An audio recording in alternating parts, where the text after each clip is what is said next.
Hello, everybody. Have you ever wondered what it takes to be successful or to be in the position where everyone comes to you for advice? Join me today as I speak to Ume Goldbeck. Myself, my name is Ignatious, and we'll be diving into what it takes to be a leadership coach and be in the business world. Ladies and gentlemen, welcome back to the channel.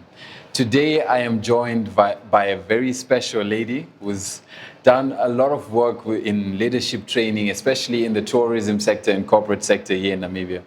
And I would love for you to sit down with your notebook, learn, grow, and become better with us today. So if you could please introduce yourself, Ume, tell us what you do and your name, and yeah.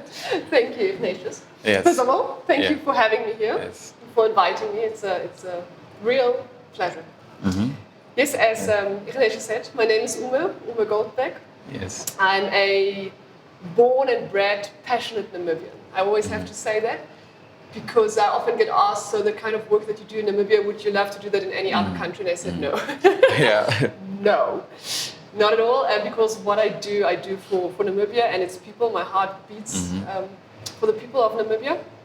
And this is actually also the essence in what I'm doing.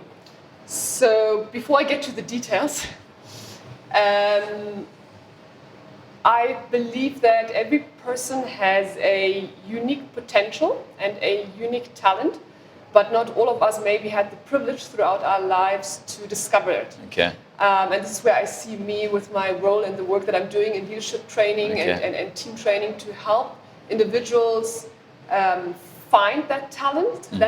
And the question is also, what is my talent? It's very, very simple. It's what you're passionate about. You know, what you're passionate about and what you really, really enjoy doing. Help the individuals find that and then support them in positioning them correctly in an organization. Yeah? Yes. So I mainly work with companies, with teams in organizations, and that is what I'm doing. I try to help individuals find their best talent, help them unfold it, so that the organization can position them in such a way that the team can work productive and effectively, and at the end, develop the organization positively forward. Yeah. Okay. In a nutshell. Interesting. Yeah. So there's a question I've been wanting to ask you, actually. I just thought of it just a few minutes back before we started. Yeah. You know, you definitely can't speak about tourism in Namibia without saying Gondwana. And you can't say Gondwana without saying Goldbeck, and that happens to be your surname. And what I wanted to find out was, since, you know, the founder happens to be your father, and have you ever at a point had a feeling that you've got some really big shoes to fill? And that pressure, has it ever caught up to you at any point? I just thought of it now, and I was like, let me ask it before I forget. Well, for that, I have to go back a little bit, that you understand. Yes, when my father started Gondwana, I was 5 years old. So I grew up with Gondwana. I breathed Gondwana. I'm very passionate about Gondwana, and I can't remember a single day where I didn't talk about Gondwana, think about Gondwana, or where we as a family didn't speak about Gondwana.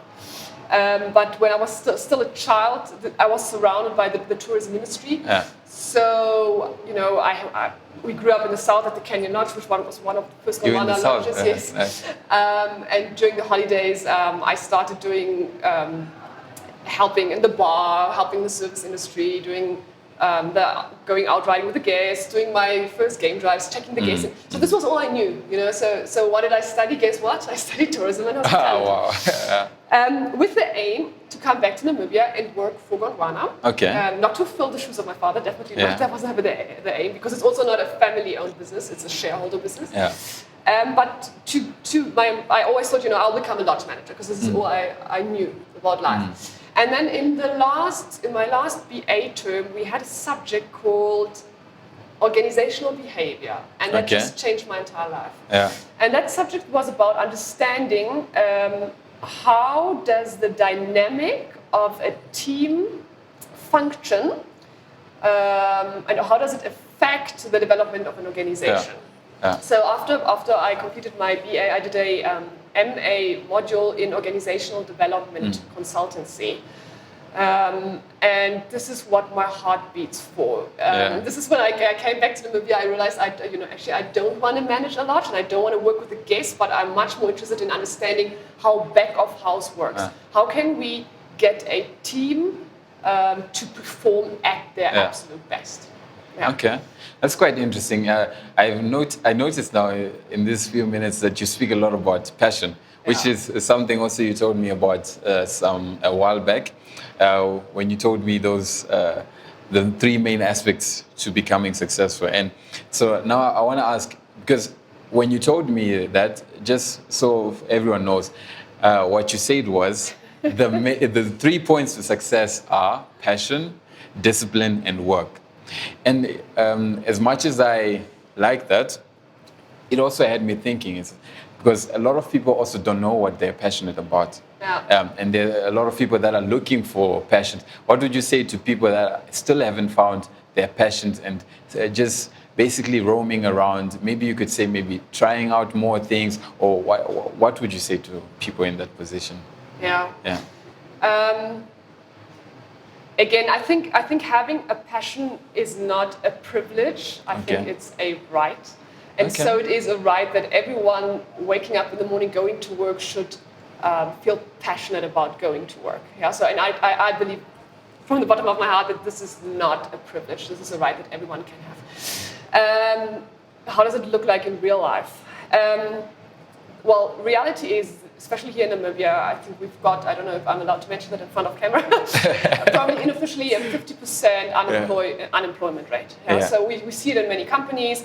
When we do the first intake interviews, what is it that you're passionate about? Why do you want to work for Gondwana? Why do you want to work for our company? Or what do you want to do? Like anything, just give me a job. That's the reality out there.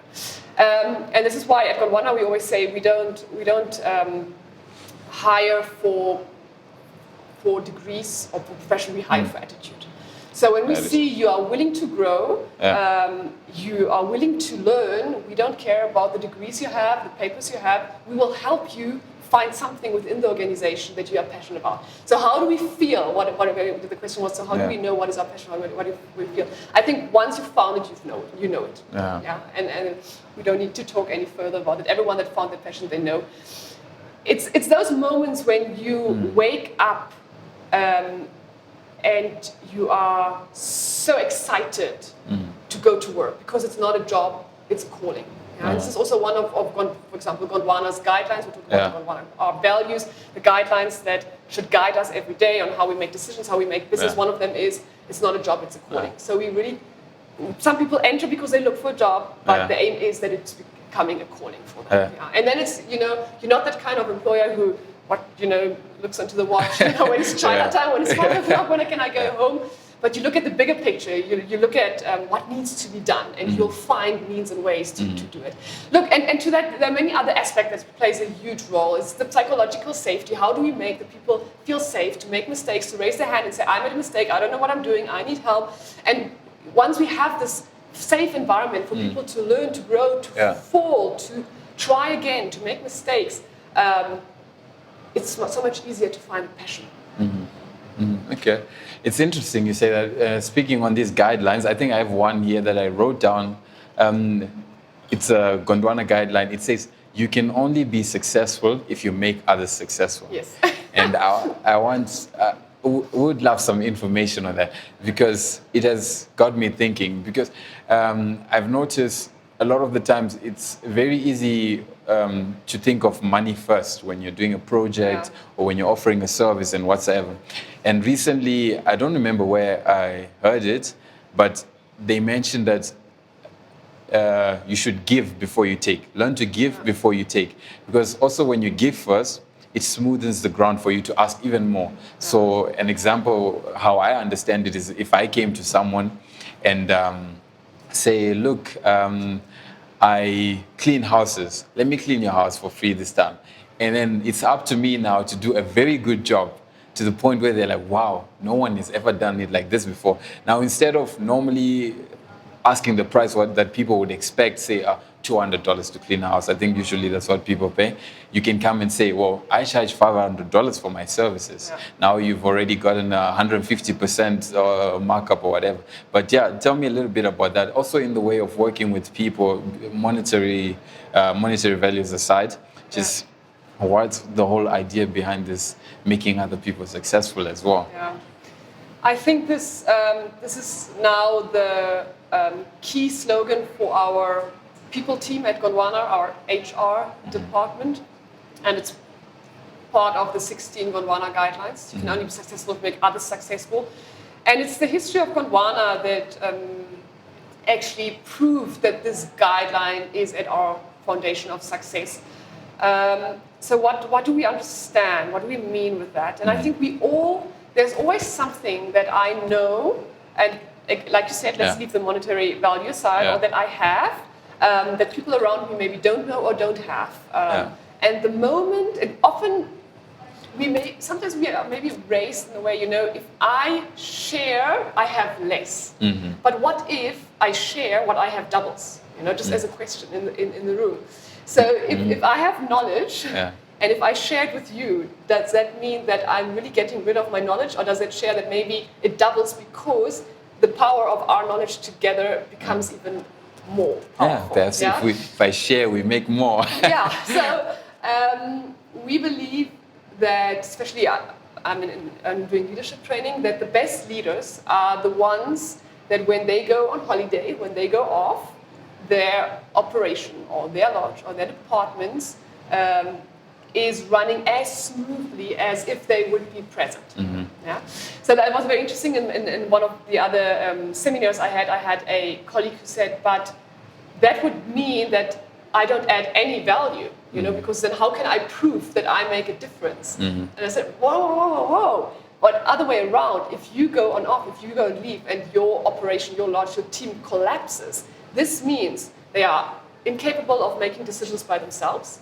They are lacking knowledge and skills to run the day-to-day business, and it's just not sustainable for the bigger picture. So what we mean with you can only be successful if you make others successful. If you want to grow as a leader, if you want to maybe move into a new position, into a new department, maybe take on new responsibility, you need to let go of some of the old responsibilities. You need to make the people around you successful with your knowledge, with your skills, so that you can move on. So we don't believe that you need to fight for your title and your position and hold on to it and keep your knowledge because someone else will take it from you. No, share. The more you share, the more the people who grow around you, the more you can grow. And what if the people around you one day will be better in the position that you are having currently? Didn't you do a fantastic job? Isn't that fulfilling? I think how I understand what you're saying now as well is that if you're building, or let's say it's a business or whatever you're building, you want to make it a place where when people envision their goals, they also see themselves as part of whatever you're building, so they see their goals being fulfilled without they doing it. Is that right? Is that basically? Yes. Am I on the same page? You're on the very same. So the programs that I'm doing. So I am a freelance for Gondwana. And like 80% of my work is doing the leadership programs for Gondwana, but I also do it for other companies. But there's one thing that all those programs have in common, is that the first topic or the first day of training or the first module of a one-year program, we're going to focus on self-awareness. Meaning, who am I? What do I want? Why do I get up in the morning? What drives me? And that's a big question. Who am I? Am I my thoughts? Am I my feelings? And if I am my thoughts and my feelings, how do I control them? But who is the I above it? So it's a very philosophical question as well. But why we do it? The aim is, I think we all have a bigger vision, a calling, a purpose in life. And once we understand it, and sometimes it takes a lifetime to understand it, some maybe one of us will never find it. But once you know it, once you know why you're here, why you get up in the morning, it's so much easier for you to find an organization or a company that has maybe a similar vision or a purpose. And working for that or with that organization or company, you can align your vision and the company's vision. Yeah, and the company will contribute to your vision, and you will contribute to the company's vision. I mean, and this is what the ultimate goal for us. If we could have 100% people that can identify with a company's vision, a company's purpose, because it also contributes to the personal purpose and vision, and then it's becoming a calling. Okay. Do you ever meet people where you just think, in the first few minutes of meeting them, you're like, this person is going to do great things? Has that ever happened to you? Oh yeah. Yeah. A lot. And what are some of the character traits you would say you've seen in people that when a person is kind of this way, they are somewhat kind of figuring their life out and they're on the right path? Yeah. Integrity. Yeah, it's a big thing. It's a big word. And with that, authenticity.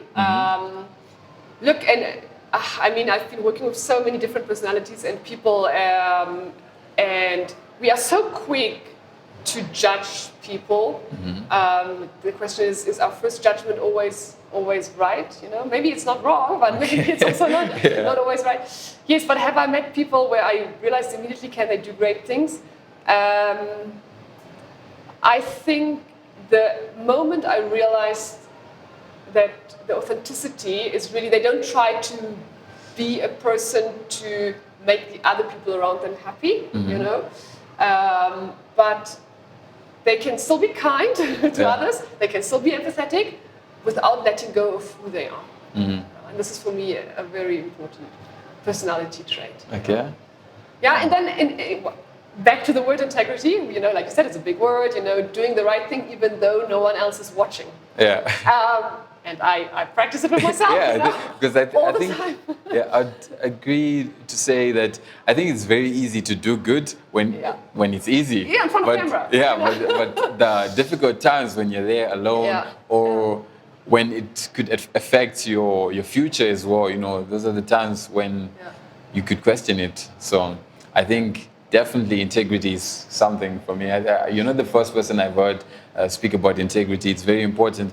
And also, I think just when something happens in the way you didn't expect it to happen, to be upfront with people as well. Just tell them, this, because I'm pretty sure every person who is doing something for their life has probably been through a challenge where they had to be honest and be upfront. So most people think they have to hide away with it, but really... As you are speaking, I'm just thinking another thing that really what I really appreciate is if people can show vulnerability. Okay. Yeah, I think if you can show your weaknesses, if you can show your insecurity, if you can share your mistakes, especially nowadays with social media, we are so good at showing off with everything we can do well and how well we look at the pictures with all the filters on, But when is it the right time to take the mask off and just say, hey, I don't know what I'm doing, or I buggered up, And I think that's something I still have to learn. That's good. I also want to ask, do you believe in this whole concept of being yourself? Because the reason why I'm asking is because, people often say, be yourself, just do whatever you gotta do. And sometimes I think of it as, but what if myself right now, of course, it might not be achieving the things I want to achieve, and sometimes you have to make changes in your character traits. Do you believe in that concept, or would you say maybe it is still the same thing, but sometimes you just have to sort of like polish a little bit now and then? It doesn't really change your whole being as a person, or because... Yeah, I still don't really grasp that. I don't know if you've ever had a question like that. I got confused asking the question myself. Well, being yourself, I think the first question is, what is the self? Do we really know what our self is? Or have we become something that our parents made us, that society shaped us to be, that we are because we want to be with that person in a relationship? So I think that's the first thing, that we really need a lot of self-reflection and introspection to understand. So what is the real self? And then what it might be myself today will not be the same self in 10 years. Definitely. So be yourself. I think that's a big sentence. And maybe it's a journey as well. Yeah. Okay. I don't know if it's answered your question. Yeah. Of course.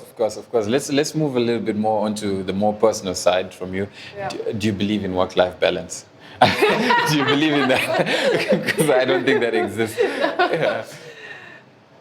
Well, no. Yeah. No.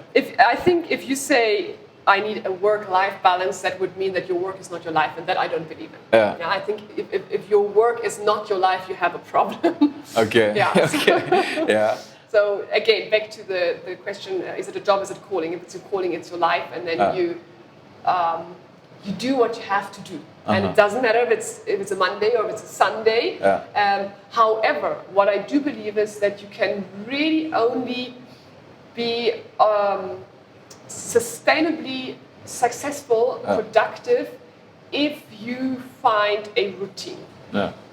And a routine to manage your energy, to manage the balance between being alone, being surrounded by people, working crazy hours, resting. I believe in a very healthy lifestyle when it comes to the being aware of what we eat.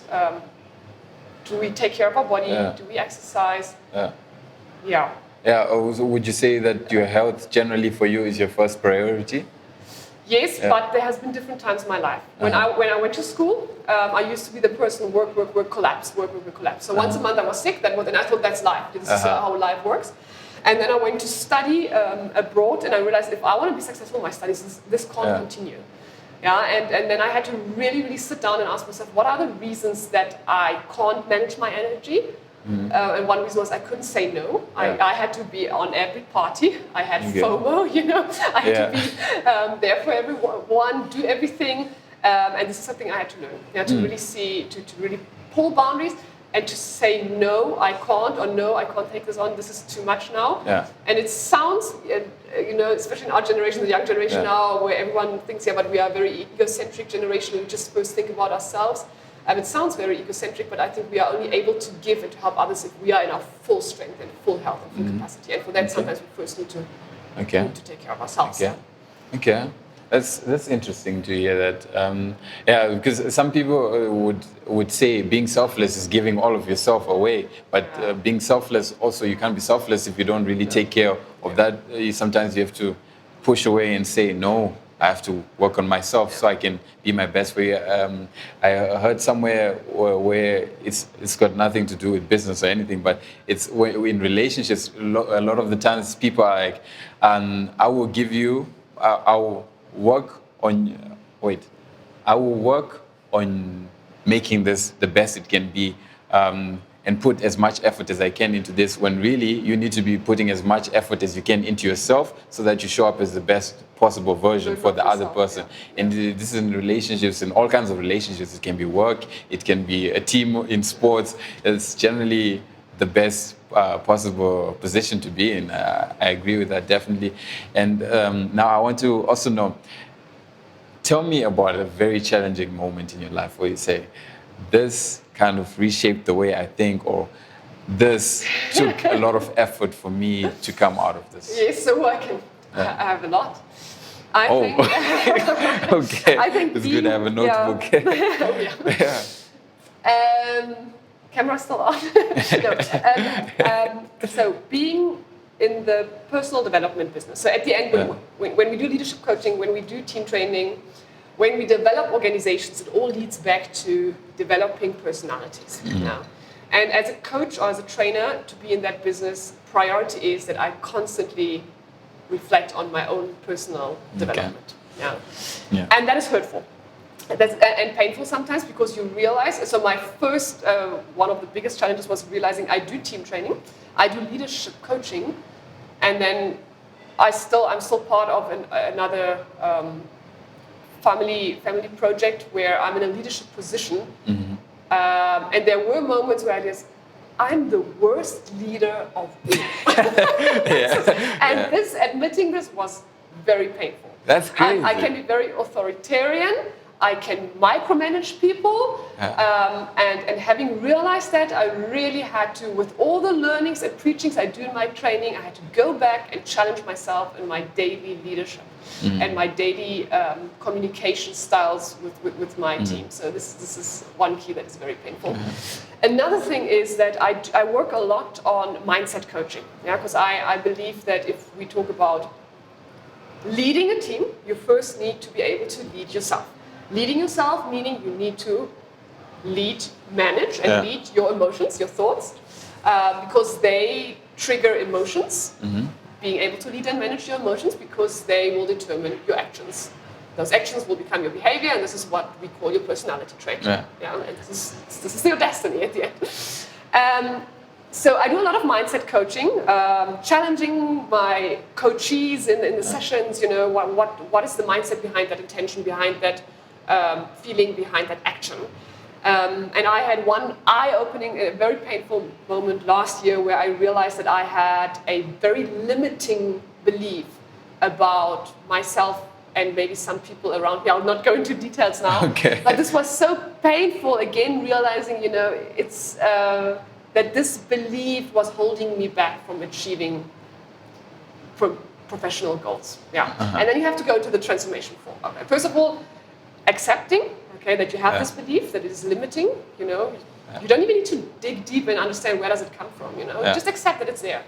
And once you've accepted it, you can really go into transforming it, and then you really need to practice it to turn this limiting negative belief into a positive, supportive belief to achieve your goals. And that is challenging.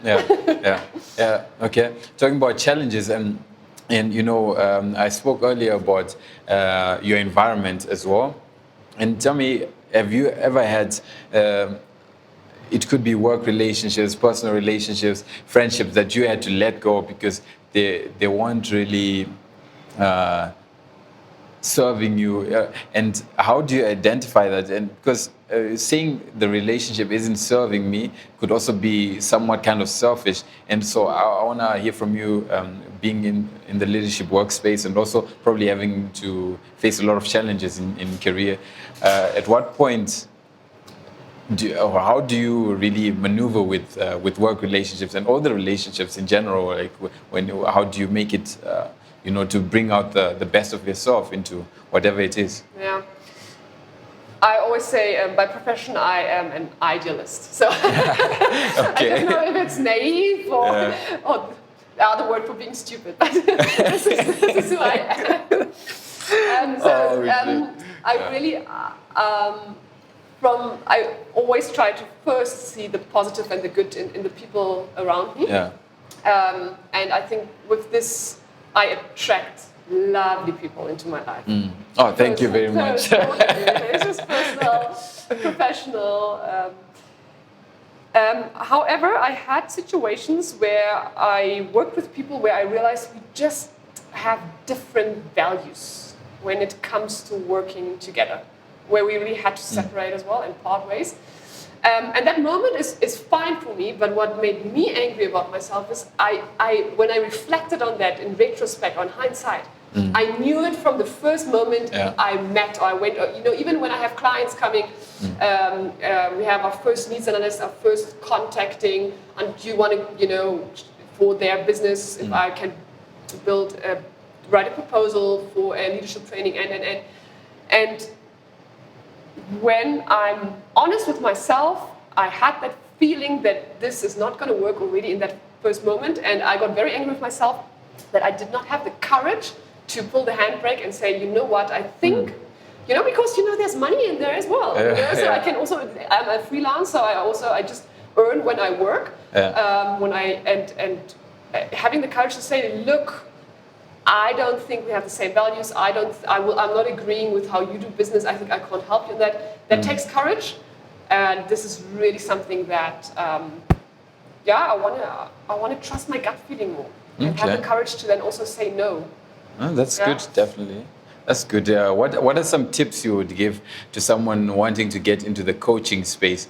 In the sense of, does it require a lot of qualifications, or is it more so like you have to really work on your personal self? Wait, does that make sense? Yeah, on yourself. Yeah. Because getting into the coaching space, a lot of people probably struggle to believe that me teach someone something. What do I have to teach? And I think me getting into business as well, I can see myself having interest in. Yeah, definitely. On the topic of tips, we still want some more tips. You said you read a lot. Yeah. What are should we have 3 or 5? What are 3 books that you'd say have a very big impacts on your life that have changed the way you think? And okay. Well, let me go with the most recent one that I just shared with you before. Discipline is Destiny by Ryan Holiday. It's really about understanding how we are in control of our future in all aspects. And that it doesn't require so he really goes into the details. It doesn't require the big degrees or the big bright minds. It's ordinary people that did wonderful things in the history of humankind, just because of small little habits or adaptations they did in their life. And for me, this book is just wonderful. Because in my programs, last year I had one of my participants describing my coaching style. I think in the best and shortest way is she's strict but kind, and I think this is really what I try to be in the programs. Strict with time management, with managing the workload, because those programs are fully packed with workload on top of the actual work that you need to do. And I think it's only possible with a lot of self-control and discipline. And this book just underlines and elaborates everything so nicely that I'm trying to incorporate in the program. So this is one. The other one is The 100-Year Life. No, don't ask me for the author. I read it 2 years ago. But it's about a study that shows that I think it's everyone in the first world countries born, I don't know which certain year now, have a very high opportunity to get 100 years old. So this would mean that the old way of how we structured our life, we went to school, we studied, we started a family, we started a career, we retired, we were 65, and then we were waiting for death. This model is old, because and no system, no nation, no government can carry this anymore, because at that time we died with 80. If we die now with 100, the majority of the people will die with 100, and we retire with 65. We want to receive pension fund for 40. If I calculate correctly, 40 years. Where does this money come from? Meanwhile, we are so healthy nowadays, so we really want to retire at 65. So in this book, they just elaborate on how can we structure our life differently, and very interesting. But I'll not go into more details. The last one, I just want to mention one more, is there's